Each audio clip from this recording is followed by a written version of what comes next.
Hello everyone. In the last video lecture, we worked with readline function, and in today's video lecture, we'll see how we can use the readlines function. So that was readline. Now we're going to use readlines. And before we start with before we start working with readlines, I'll just show you how I can read specific number of bytes from a file. So in this case, I'm going to read not an entire line, but specific number of bytes from the file. Okay, all right. Let me open this terminal again. It looks quite messy. I'll just type TER and terminal will appear. And then I need to write name of the file, and for execution I need to write. Okay, first of all I need to change this to desktop. We're using Python 3, name of the file is myfile.py, and when I execute it, it will take only 6 bytes. Okay, to be more specific, I'll show you how it is working. Okay, let me give you 6 bytes here.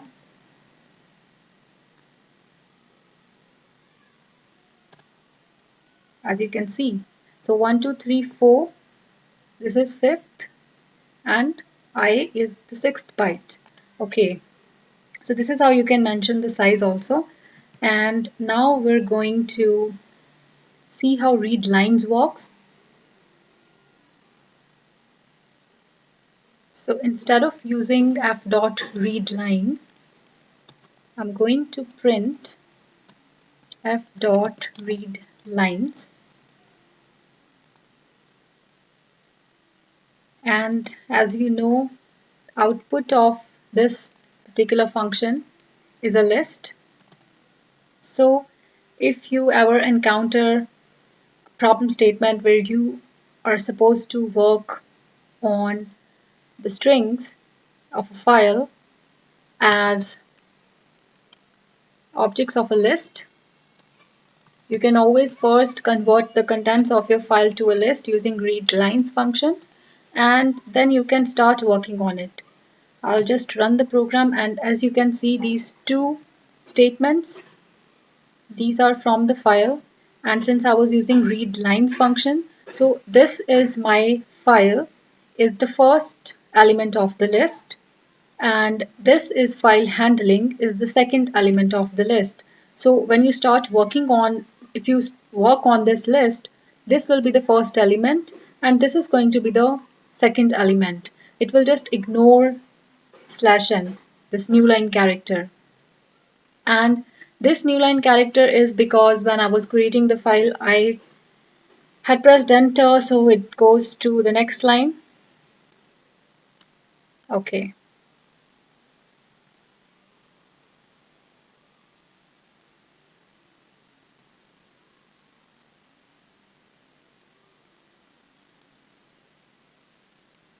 Another thing that I will do in this file is to close this file. And as you will see, this is not actually going to make any difference, but you will understand why we should always close the file after we're done with it.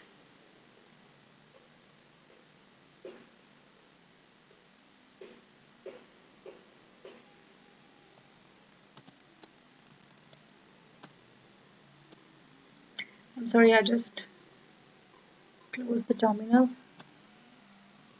Okay, so yeah, it will not make any difference, but you should close the file. And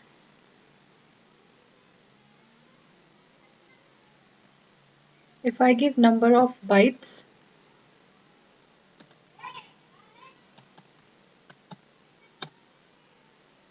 here in the code, it will read number of lines. So if I give here number of code, that you should try, I think. We'll see you in the next video lecture.